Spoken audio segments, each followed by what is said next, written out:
Hello and welcome to Real Menopause Talk. My guest today is Fiona Clark. Fiona is a massively well-respected voice in the menopause world and a journalist and health writer, now with more than 20 years' experience in writing for publications that go to medical practitioners as well as consumers. She's also the founder of Harley Street Emporium, a practice that focuses on evidence-based information for women in menopause and health in general. Fiona's interest in menopause was sparked by two things, really. One being her own experience, which we will hear a little bit more about in a moment, and more intrinsically, a desire to make sure everyone always gets the best advice. Diane Danzebrink of Make Menopause Matter fame, and who also gave a genuinely eye-opening and heartfelt interview for Real Menopause Talk, has worked with Fiona to start up the Menopause Research and Education Fund. Much needed. To find out more about this deeply valuable charity, go to MREF, that's M for mother, REF for Freddie, .uk and have a look around. There are useful, interesting articles and videos on the site, education resources, and the opportunity to donate. Just go to the page and click on the buttons. Before we dive headlong into our conversation, I would like to remind you about my life and performance coaching offer. I blend human design with energetic realignment and intentional nourishment so that you can rediscover your strengths, passions, and purpose.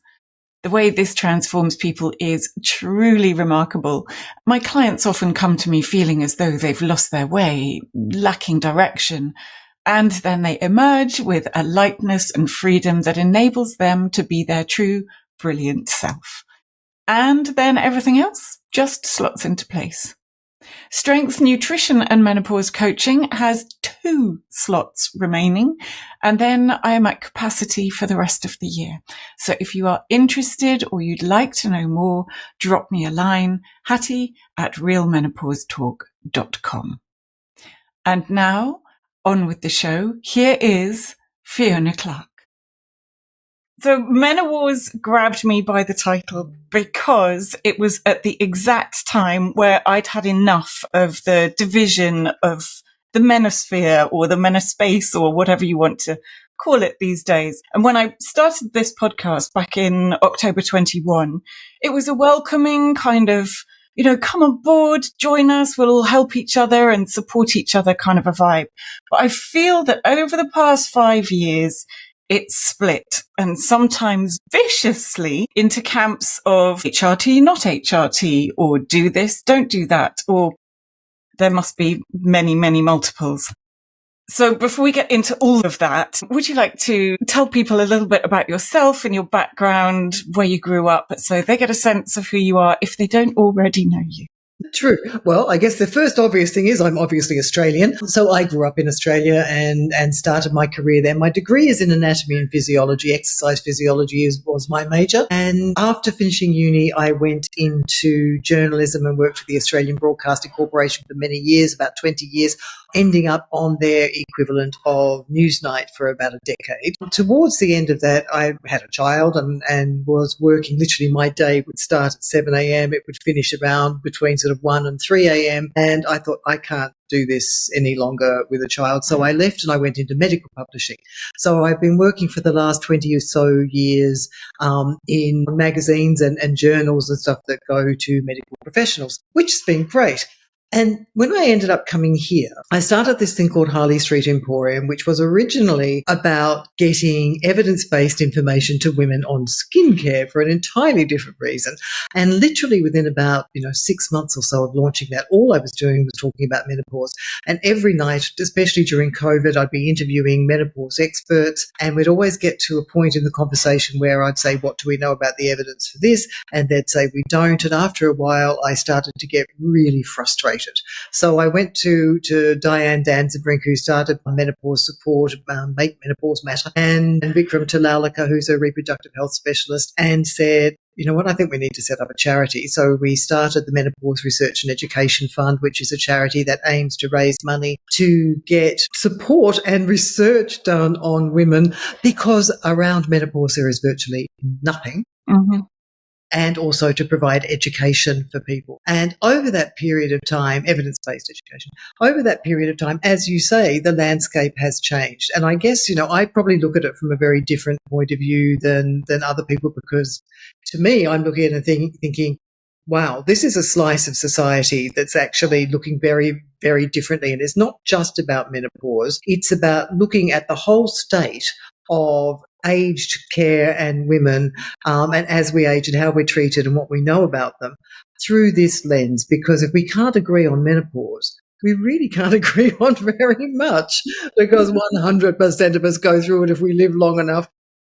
The book isn't about who's right or who's wrong, but it's about how we came to this point, and then why it matters. So it's looking at the rise of the medical influencer, how the establishment sort of sat back there for a while going, oh, it's not really our responsibility to talk to the public. We only talk to doctors. And so we've got these almost enormously popular people out there who sometimes were saying things that the establishment thought was a little bit off-piste. And things started to unravel and camps formed, and it became very, very divisive. And that has huge flow-on effects to commercialization, to the tech industry, to misogyny in medicine, and more importantly, really, to our future health, because we don't know enough about osteoporosis, dementia, heart disease, all of those sorts of things to be going, well, here's the answer. So that's sort of why I did it. And then in the end, we have to advocate for ourselves and for better systems.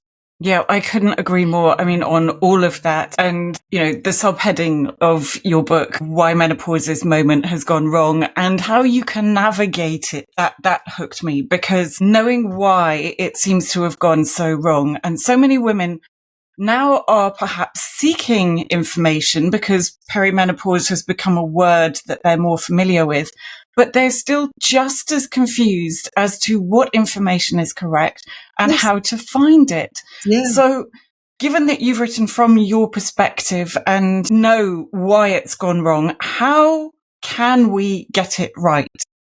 Well, that is a £64 million question. Yeah. Start easy. Not an easy one. I think there are a lot of factors that have to come into play on this. First of all, we need mandatory catch-up education for GPs. If we've got good education for GPs, then we don't have these women walking in there being told things that are still consistently wrong, like you're too old, you're too young, you've got to stop after 5 years, you've got to stop when you're 60, you can't have it because, the lights turned green last Thursday, whatever reason. So if we've got good education there, then a lot of the argument goes away. So that has to change. But on the other side too, we have a real democratization of information in many ways, with, so many more people talking about studies popping up and all of these sorts of things. But what I think the journals really need to do is make sure they publish a plain English summary, because otherwise we can't tell whether or not that information has or it hasn't been cherry-picked. Nobody's going to go and read a 34-page study full of statistics and hazard ratios. I mean, only idiots like me, and work out what it really means. And even then you can be incredibly wrong. I think we need much more plain English, open and available summaries. And we also need to make sure that we get in mainstream newspapers, not just health information, but political information as well. Politics and health both have to come out from behind the paywalls. Mm-hmm. Because otherwise we literally are just, I don't know what your feed is like, but the feed on my phone is scary. Yeah. It's it's an algorithm-filled delivery vehicle for what they think you want to see. And if you're liking X person or Y person, then you're only getting a diet of their view. Mm-hmm. And you're then not open to what's happening elsewhere. And we need balance in this. We really do. And even as people who work in the menosphere, it's very easy, and even right from the very beginning, actually, because of the algorithm, to wake up and go, oh, everyone knows everything, why bother? But actually, the more you go out, the more people still have no clue. And that's not to do them disservice by any stretch. It's just that information is either not there or it's woefully incorrect still. But then not only should our GPs be getting education, which I believe is now on their, here it comes again, the whole word loss thing, their curriculum. So the new upcoming GPs have menopause as part of what they need to learn, but our current ones need, like you said, the catch up. But then we have this global division as well. So the US have, well, more than one opinion, but quite often one opinion that conflicts with the UK. So yet again, and then Australia has another one, although I have to look to Australia for guidance because it seems like they've got something right, not least that testosterone is available not only through private healthcare over there, but it's now the female version is available to women.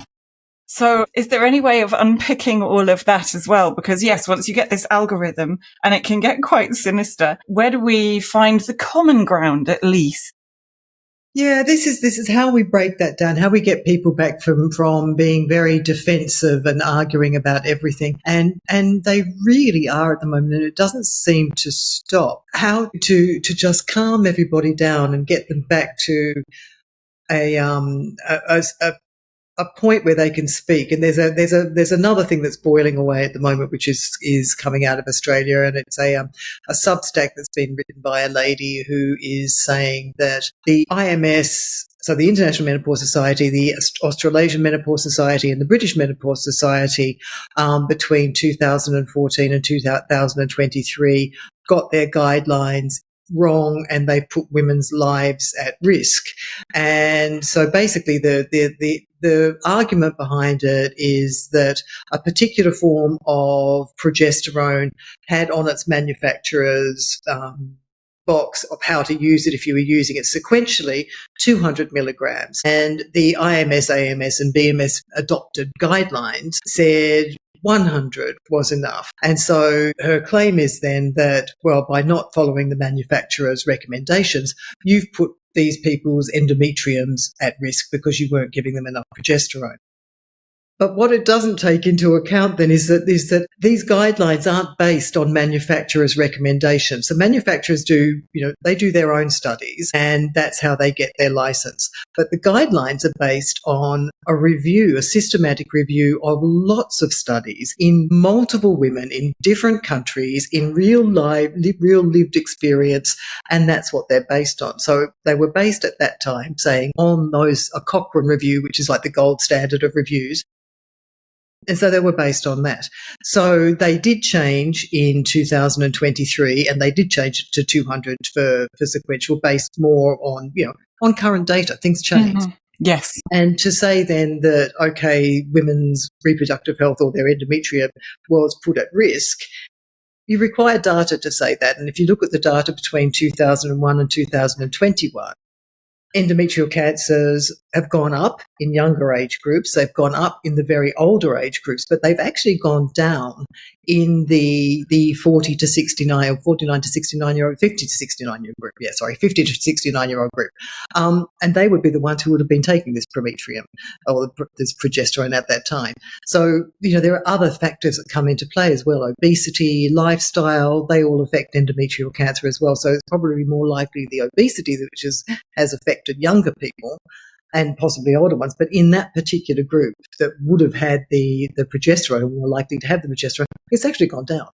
But the argument in the end, then people sort of go, the establishment has stabbed us in the back again. They're gatekeepers of information. They make mistakes. They probably do make mistakes. But if you're going to do it, you have to really have the evidence behind before you make the allegation, because those types of things undermine trust again. Mm-hmm. More trust undermined, then we have further divides, and I don't know that serves anybody well. So somehow we need to all come together and go, okay, the thing that really matters here is women's health. We are spending 25% more time in ill health than men. We are under-researched, even in the studies or even in conditions where we are more likely to be affected: depression, osteoporosis, autoimmune diseases, all of those sorts of things. We're not studied as well as anybody else. And if you're black or you're Asian, well, forget it. And it's massively underfunded.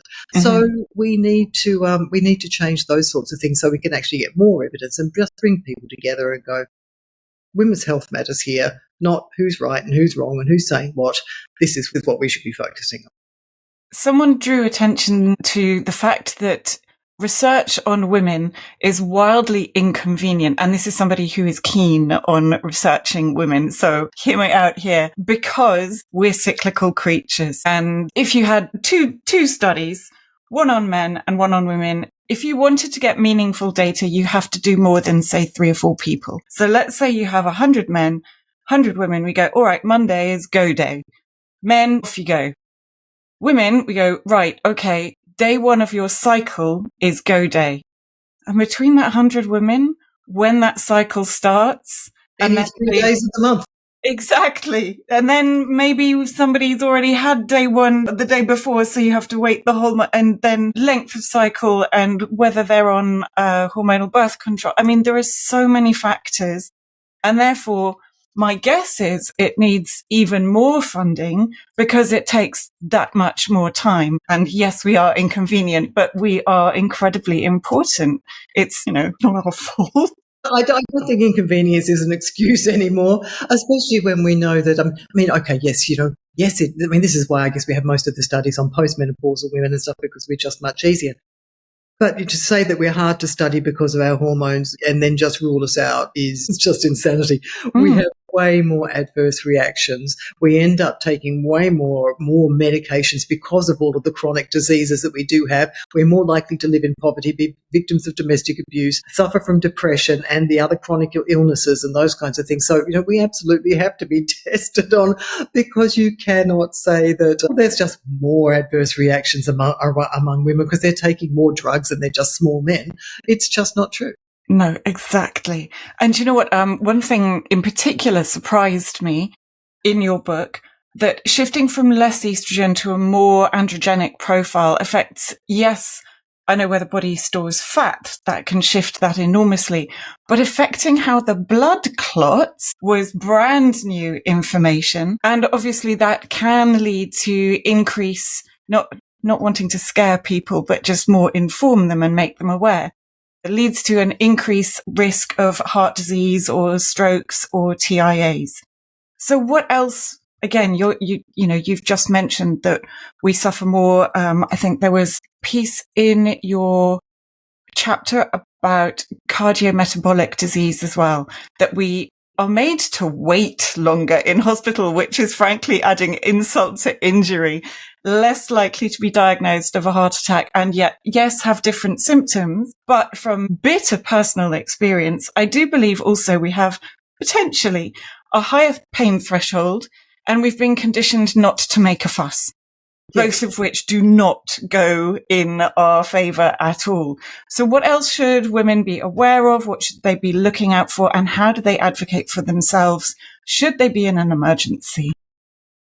Very good question. I think the androgenic profile is there are so many different types of progestins and progesterone now that it's just a matter of your doctor just really needs to know your history, and then they can pick the right one for you. I think the interesting thing about heart attacks is, and we hear this all the time, women have different heart attacks to men.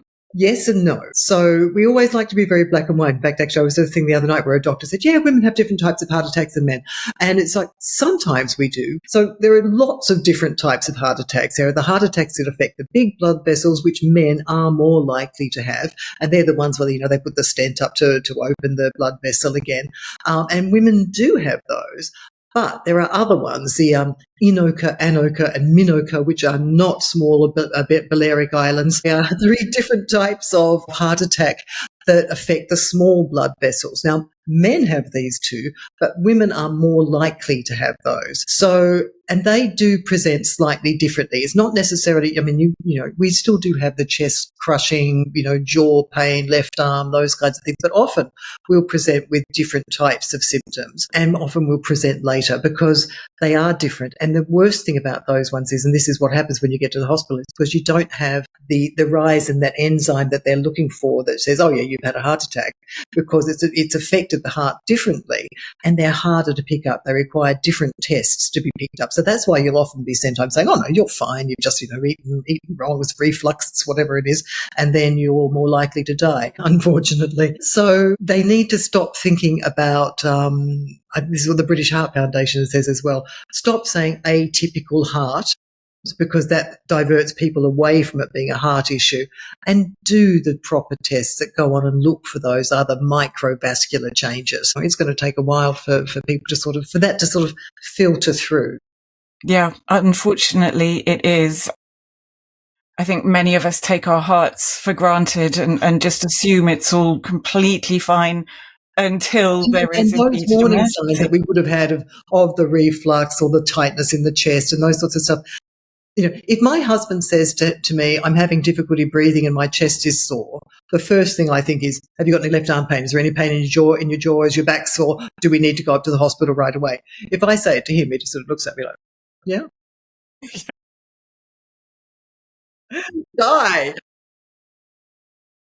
There may be more to that story than but you know, and I myself would ignore it. I would sort of go, oh, it's probably just, you know, muscular. It's just, you know, I've lifted something the wrong way or whatever. I wouldn't put the two and two together necessarily myself, but I will for him, but I wouldn't for me.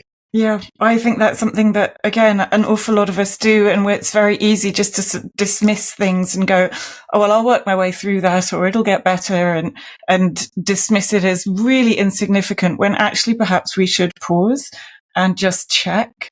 And phoning the doctor is not a crime, although it feels like it occasionally. It's like, no, actually, you just need to speak to somebody to rule out any possibility of something serious, hopefully. Yeah.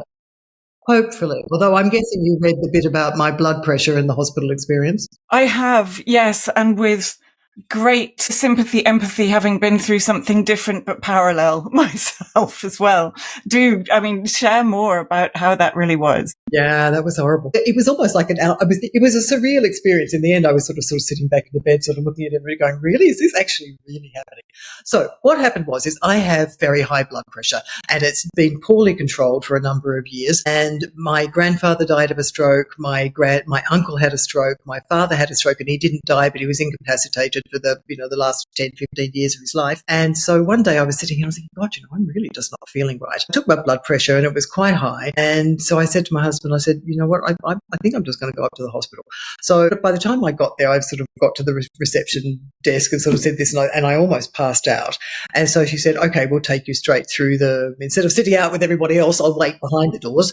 So I was sitting there waiting behind the doors and I had a panic attack. And this was in COVID because I had to go in by myself. And I thought, oh my God, this is going to be me. I'm going to end up like Dad. I'm either going to die here on the floor or I'm going to have a stroke and I'm going to end up incapacitated for the rest of my life all alone in the hospital. So I burst into tears and I have rosacea. And so I felt myself literally go this colour. And by the time they came around to get me, I was that colour. And with rosacea, of course, it does that butterfly across the cheek and the nose. And that's a telltale kind of indicator of very, very heavy drinking. By the time they came to see me, the whole conversation for the whole 7 or 8 hours that I was in there was about how much I drank. Even though my blood pressure had gone up to over 185 on 120, it was still about how much I drank.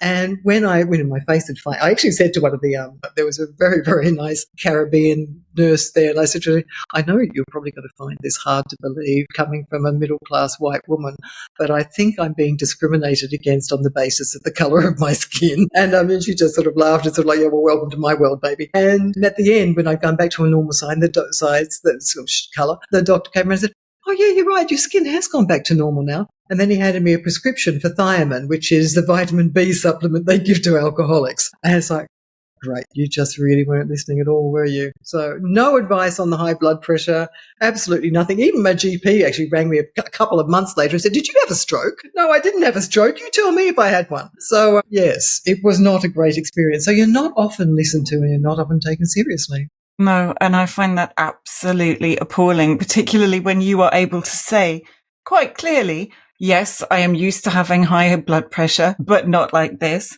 Yeah. Yes, I have rosacea, and no, I don't drink, or I obviously don't drink as much as it appears on your face. I haven't even been drinking today. This is not the result of long-term drinking. Exactly. And then still dismissed because I guess it's much easier to take one look at somebody and choose what they want the outcome to be. I just think it's appalling. A few years ago, it's a slight mystery. We've pieced together the bits of the morning, and I must have fainted and hit my face on a marble sink. My husband was downstairs and I was upstairs. I phoned him from the bedroom. I mean, it's not like we have a mansion. It was just I couldn't make my way downstairs.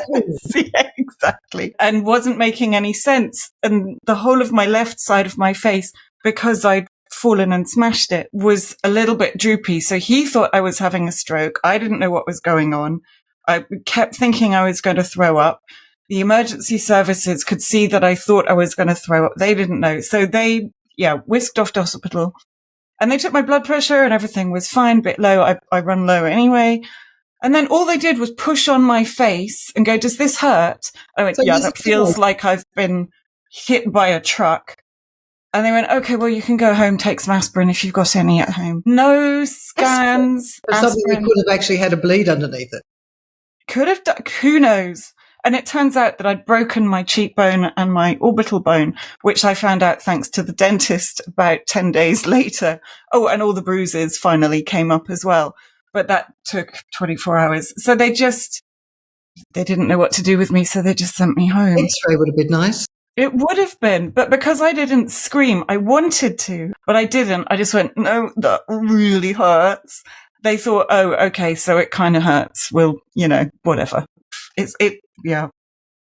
So I feel your frustration, definitely. We need to keep on and keep on. And when we know something is not correct, go back or stay there and keep telling them so that they do investigate further. On a complete flip, something else happened and they have been taken very, very seriously, which is fantastic. So there are people available who do. But more away from the medical and onto the more mental side of things, certainly, I mean, myself included, at the very beginning of perimenopause, sometimes in the middle, I know a lot of women who've had a bit of an existential crisis and not only gone, well, is this it? Or what have I done with my life? But started to question themselves and their very existence. Fortunately, certainly for myself, I feel like I'm coming out of the other side and it's much more liberating. And I'm at the stage where I don't care what anybody thinks. What do I want to do? I can design and shape the rest of my life because actually there's a lot of it, all being well, touch wood. So how has that experience been for you and what else do you see in the sort of more mental, personal realm? Yeah, I think it's almost like a grieving process, and I talk about it actually, and what really came to a head with me in the end was the vaginal symptoms. I mean, apart from, because literally, I could barely walk. If I had to go 20 meters down the road, I'd have to find a tree to duck behind to rearrange myself quickly. It was like I'm some sort of strangely deranged woman doing weird things to herself in public. Although it sounds awful when you're reading it, but when you put it like that, it's hilarious. It was really uncomfortable. And sex was obviously incredibly difficult. And I do remember sort of sitting thinking, my God, is this what it's come to? Everything's gone south. I can't even have sex anymore. I can't have children. I can't have sex. All of the things that I'm supposed to be important for. I'm starting to look like a bucket of poo. I know that these things all sound very vanity based, but, they also come down to a sort of sense of grieving for yourself. You can't concentrate properly. You think you're no longer efficient in what you're doing or as efficient as what you're doing. So all of these sort of things come together and it does become a bit of a grieving point. And as you said, I went through that and I now look back and I kind of think, it is a bit of a grief, but is this what happened? Is this what you go through? Is this what they talk about when it's the other side? Because this whole sort of thing about, you'll be all right on the other side. Well, symptom-wise, you may not necessarily be that way. The fatigue, the headaches, the genitourinary, all of those sorts of things will still persist. Is the good menopause the fact that you've come to terms now with you? Is that what it is? You are no longer grieving about the things that you think that you've lost. Because I don't think in the end I've really lost anything. No, I don't feel that way at all. No, it's such a good question. Is that the sign of a good menopause? That actually is that what they talk about?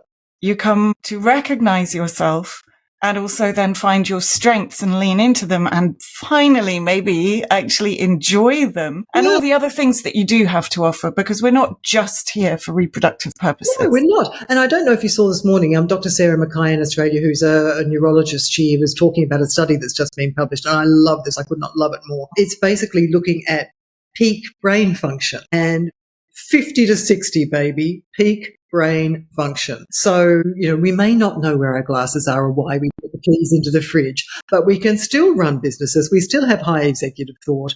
We still have all of those things that it takes to do our jobs properly. We might need a little bit more support. We might need a little bit more time. Who knows, some of us. But generally, we're not incompetent. So I think that that's an important thing for people to sort of understand. And it made me very, very happy to see that, especially when I tackle Germaine Greer in the book, and, because she calls postmenopause the antechamber to death. And I'm thinking, okay, we're postmenopausal depending on when you went through menopause. It could be 70 years, or for many of us, somewhere between 30 and 50 years.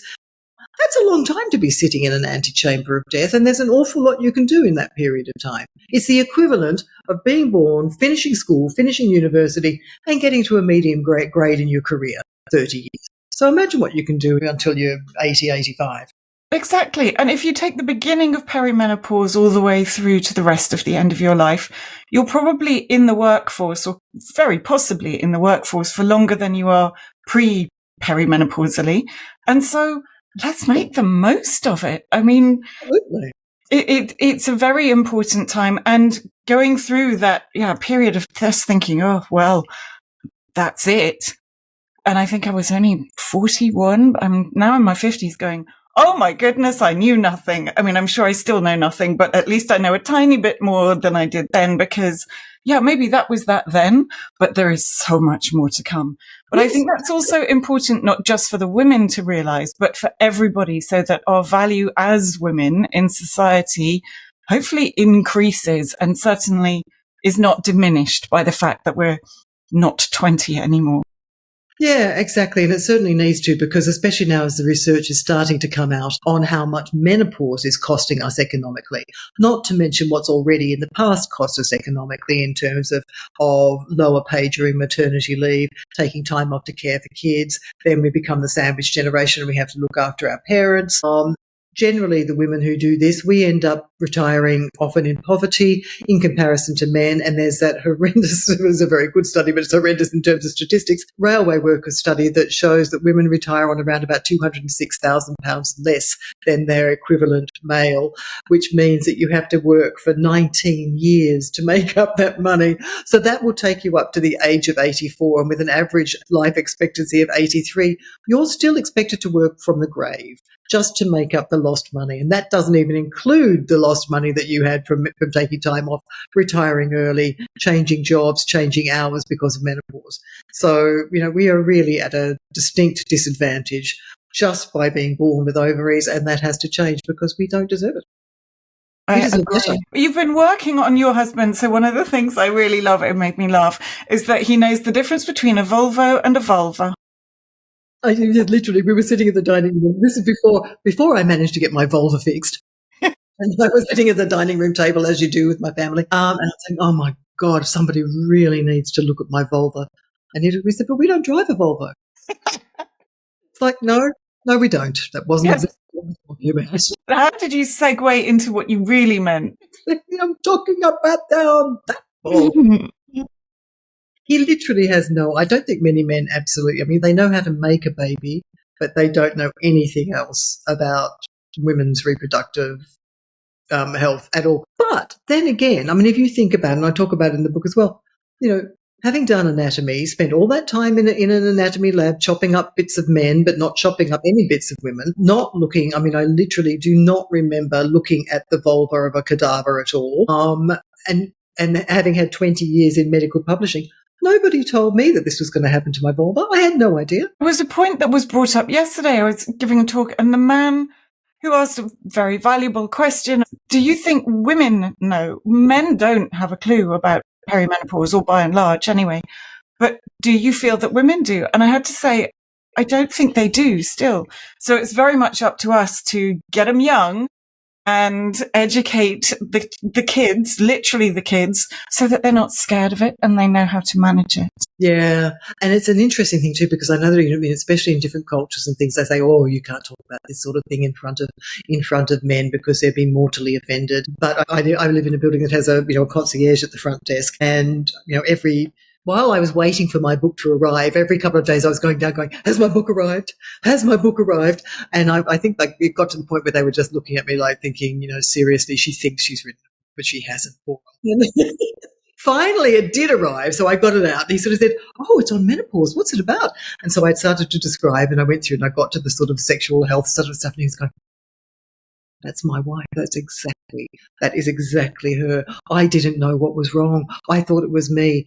And I sat there and I thought, oh, you poor thing. I mean, we really need to, I think we've got to stop worrying about offending people by saying vagina sex and painful sex and those sorts of things. Because if we don't say these things, we end up literally with the situation where relationships split up. And I can't tell you the number of women who've said to me, my husband's threatening to leave me because he won't believe me that sex is painful. We need to carry men through on this journey because that affects every part of life. It absolutely does. I mean, that's horrendous that people feel their husbands don't believe them. Well, the husbands have told them.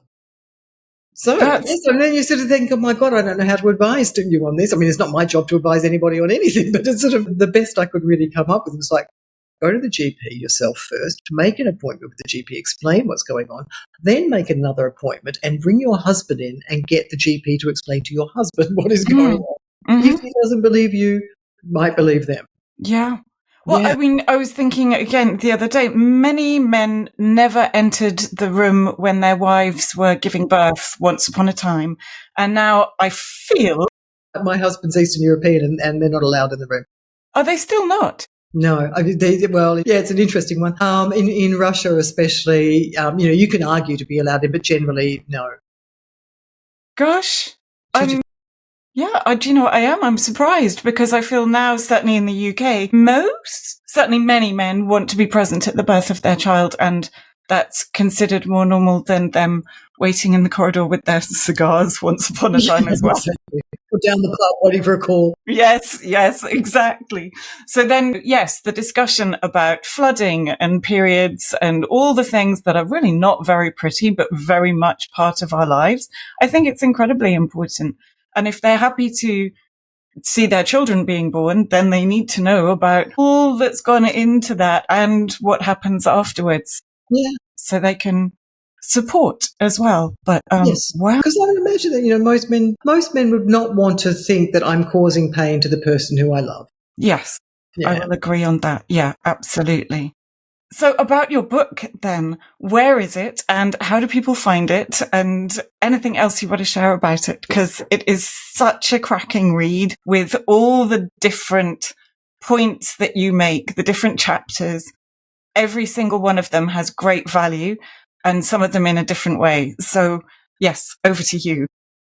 Well, it's available on Amazon and in most good bookstores, so I understand. Although somebody was telling me the other day they'd gone into Waterstones and said, could they have it? And they said, we don't have it, you'll have to order it. So I don't know. Anyway, at the moment, the Audible book is available for 9p, which means that people can listen to these dulcet tones for 8 hours and 40 minutes if they wish. I'm so glad you've read your own book. I mean, read it out loud for Audible, your own book, rather than got a voiceover to do it. Well, I kind of figured because it had my, it has my sarcasm in it. And I thought if anybody else were trying to be sarcastic like me, it just wouldn't sound genuine. So I thought, yeah, I'll do it. But basically, normally when you write a book, they give you 6 months. They gave me 10 weeks. So yeah, literally. Well, actually, to be fair, they did actually give me 12 weeks, but I got the contract on the 18th of December. Then I spent the next 2 weeks going, oh my God, what have I done? And then started writing on the 4th of January and had to have it in on the 7th of March. So it was written in well, that is actually 8 weeks, isn't it? Yeah, it was written in 8 weeks. They gave me 10 weeks. And so that was quick. But the audiobook, because I'm massively dyslexic, means I can't read. And so for me to read it, I was exhausted at the end of every session. I can literally make it through probably one and a half sentences without stumbling. The numbers flip around. Words just turn into, words that aren't even in there appear. I don't know where they come from. So yeah, it was difficult. They said, a professional would take 3 days to read this, but they spread mine over 8 afternoons. And even with spreading it out like that at the end of every session, I was like at the back of the chair going, oh my God, I can hardly think. It was hard. I can imagine. Well, the concentration and yeah, if you slip up, I mean, good luck to the editor, frankly, because it's their job to tidy. Using systems now. I mean, because it's been, 20 years since I put my voice down. And so, before when you used to do it, you'd have to start over from the beginning of the sentence and start again. Whereas now they just play it back to you and just pick up from where you made a mistake. And it's actually very, very seamless, which is really good. Well, it's a very, very good system. But yes, there were a lot of pickups. So Amazon, hopefully Waterstones, and then internationally Amazon as well? Yes, internationally Amazon is not out in the US yet, not until January apparently, but it is in New Zealand, Australia. I'm not sure about Canada, and here. Fantastic. And then because it's different. It's not your usual menopause book, and it is what people want. Everybody else is saying we want menopausal women to have low cortisol levels, have that stress down. I want people to be temporarily angry because I think it is time that we argue for better. Yeah, I completely agree. And actually, there are some very, very good typical menopause books out there. So to have something that actually augments somebody's understanding, but also gives you the whole picture of what's going on, I think that's invaluable. Yeah. It's a cracking read. I mean, some of it is soul-crushingly heartbreaking, the statistics and the stories that you've shared of other women going through endometriosis, for example, as well. Yes. Just painful to read, important to read, but devastatingly sad. Yeah. And necessary to know, I think, as well. Yeah, because those sorts of things just affect your mental health. And, poor Vicky, I mean, she's the one who had the endometriosis in the book, who wrote a section on it for me. She has just literally been through a living hell. And she's not alone. She's take a number, stand in line type of territory. Yeah. I think everybody needs to read that as much as the rest of it as well. So thank you for writing it and putting your voice to it as well. I think that's really, really wonderful. I shall now go and have to listen to it in your voice rather than just reading it myself. I shall enjoy that. So one very, very final question. Oh no, I've got two, because where can people find you generally on social media? I have changed my name. I'm now Fiona Clark Writes, because I figured that the old one no longer this is how long it takes me to make a decision. For about the last 5 years, the old one of Harley Street Emporium really hasn't matched what I was doing at all. So I've finally now become Fiona Clark Writes. And I had to do that because, strangely enough, there are quite a lot of Fiona Clarks. I'm not the only one. And the other place you can find me is the Menopause Research and Education Fund. Fantastic. And the spelling of Fiona Clark Wright, CLARKE?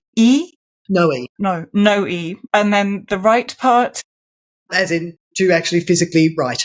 Excellent. Yeah. Wonderful. I'll put it in the show notes. Kind of interesting as well. I hadn't thought about that. I like that as well. The idea of the sort of righting wrongs and getting rid of myths and all of those sorts of things. I think it could be both. Yes. Although that might be quite time consuming social media wise, but It's to be what I spend most of my life doing anyway, so. Very, very final question then, just for a bit of fun. What is your favourite slang word for vagina? out of that list of them in the book. My God, I mean, you can't go past the I can't even say it, frothy creek. I mean, my God, if you've got that, you need to see a doctor. Who even came up with that? BuzzFeed, really? No way. Oh, there are so many in there. It's just really, they've all just got to go. If you can't call it a vagina, don't. Fantastic. Thank you very, very much indeed for your time and everything that you've shared with us today. So thank you, Fiona. It's been a real pleasure. As Fiona said, you can find her on Instagram at Fiona_Clark_writes, writes as in the letters. So Fiona_Clark_WRITES. And remember the MREF UK, Menopause Research and Education Fund, and of course, Menowars, the book and audiobook. It's such a refreshing look at where we are at now. I seriously recommend you go and find your copy. As I mentioned earlier, I have opened up my life and performance coaching. It's opened up my own life in the most extraordinary way. So perhaps if you want a change of direction, drop me a line and we can chat. Plus, the final 2 spots for my strength, nutrition and menopause coaching are the very last available for this year, 2025, as I take a limited number only so that I can give my clients the attention they deserve. Email me on hattie@realmenopausetalk.com. That's HATTY @realmenopausetalk, all one word, .com. Thank you for listening. I look forward to seeing you in the next episode.